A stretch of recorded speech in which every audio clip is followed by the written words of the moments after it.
And I'm down here today because this is the 5-year anniversary of the tragic day of September 11th. And we all watched in horror as the Twin Towers came crashing down. And some leaped out of the windows rather than face the inferno and to be burned in ashes there, and they were burned to ashes anyway. And this nation stopped in shock, and we pulled together as a nation. And it was the most galvanizing event that had taken place in this country, perhaps since Pearl Harbor was attacked December 7th, 1941. We pulled together as a nation, Democrats and Republicans and independents, men and women, people of all races. The American flags went up. They went up on the brownstones. They went up on the farms.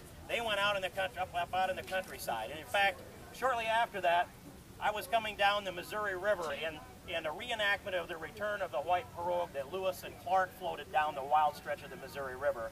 And there on a sandbar where no one could see it was Old Glory flying on a piece of driftwood, standing up there as proud as could be on a day as clear as this one. And I saw that flag and I thought, there must have been some boys out here along the river that wanted to make their statement to God, because no one was going to see that flag in this country. And I thought, if I were Osama bin Laden, my knees would be knocking and my feet would be trembling in my sandals to see that sight of this nation united and defiant and pulled together.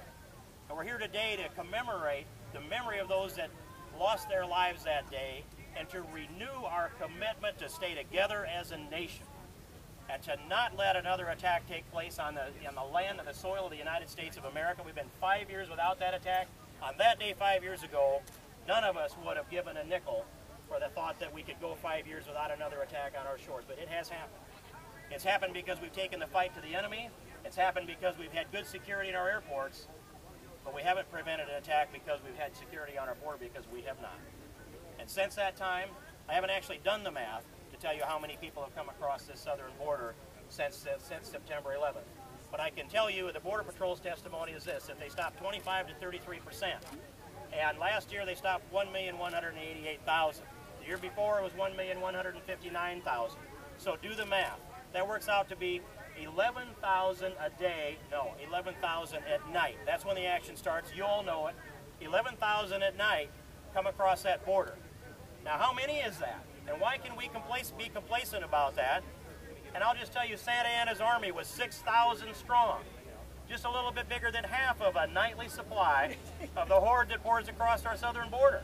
And in that group of people, they're not all here to do us well. Some of them are here to do us ill.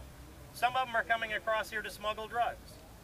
Every year, $65 billion worth of illegal drugs comes across this southern border. $65 billion. Now, how much is $65 billion? I'd point out that there's $20 billion wired back to Mexico from the labor of people that are working here. Some legal, many illegal. There's $40 billion wired south that altogether, some goes to Central America, some goes to the Caribbean. But $40 billion in labor comes out of the United States to support these countries. $65 billion worth of drugs goes north, and the largest legitimate segment of the Mexican economy is oil. That's $28 billion compared to the $65 billion. That tells you how big this is and the crime that becomes part of that. And so not only are we here to seal this border and call for that, we're here to stand up for the rule of law. We're here to stand up for the enforcement of our immigration laws. I'd point out also that the next terrorist attack is likely to be infiltrated across this border. We get intelligence that says that people from nations of interest need to understand, when the federal government says nations of interest, they're talking about terrorist spawning nations. People from nations of interest are coming in, we're catching them coming across the border. Those people from nations of interest, terrorist spawning nations, are also, sometimes we catch them, and they are persons of interest from nations of interest. That means that they are a suspected terrorist or maybe a confirmed terrorist.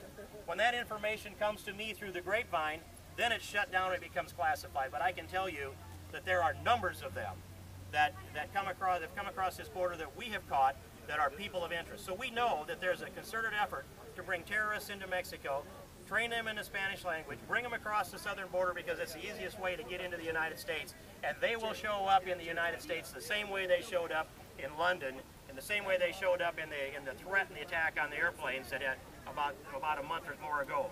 So we have crime we need to fight, and we have a sovereign nation that we need to protect. And then there's this thing about the rule of law. The rule of law. Think what happens when someone comes into the United States under the 1986 amnesty. And I've had them come and protest me and put their signs up in Iowa, plenty of this going on, and they simply say, well, I was an illegal immigrant once, but I got the '86 amnesty, and now I think it's good for everybody. So when you have 3 million people that got amnesty, and their children and their friends will decide amnesty is a good idea because it was good for them, then they go out and they advocate for more amnesty for 12 million or 20 million or however many it might be. And that is contempt for the rule of law. And if we lose our respect for the rule of law, we don't have a nation any longer.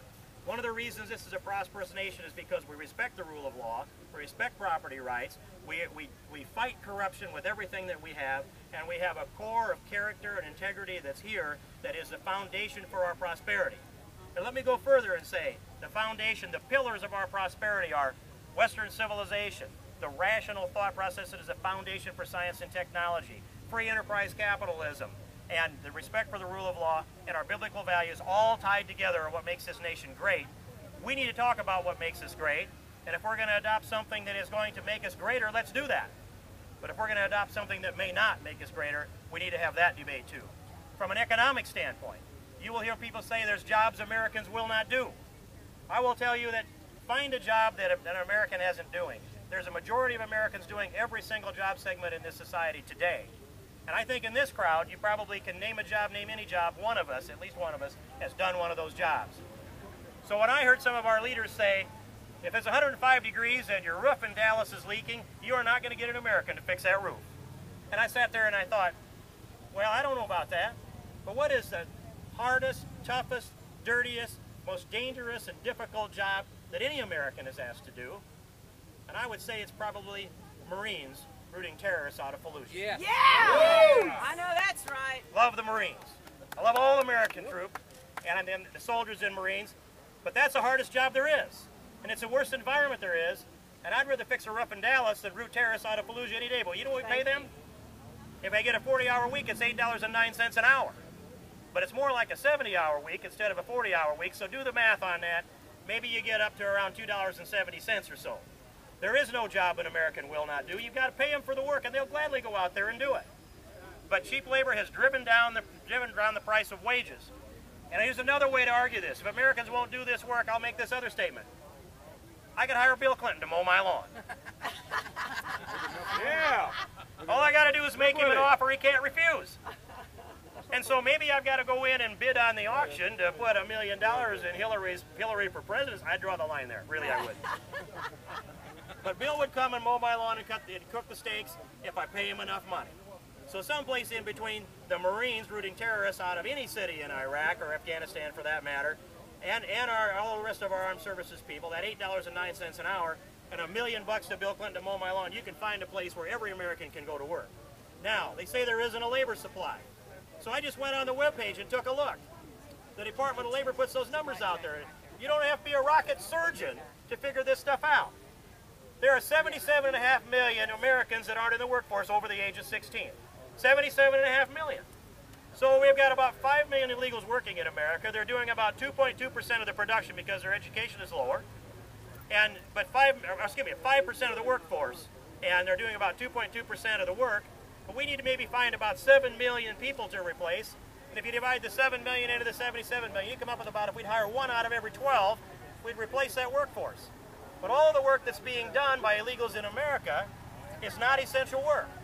For example, if somebody comes to me and says, I'll mow your lawn every week for $5, I'd be a fool.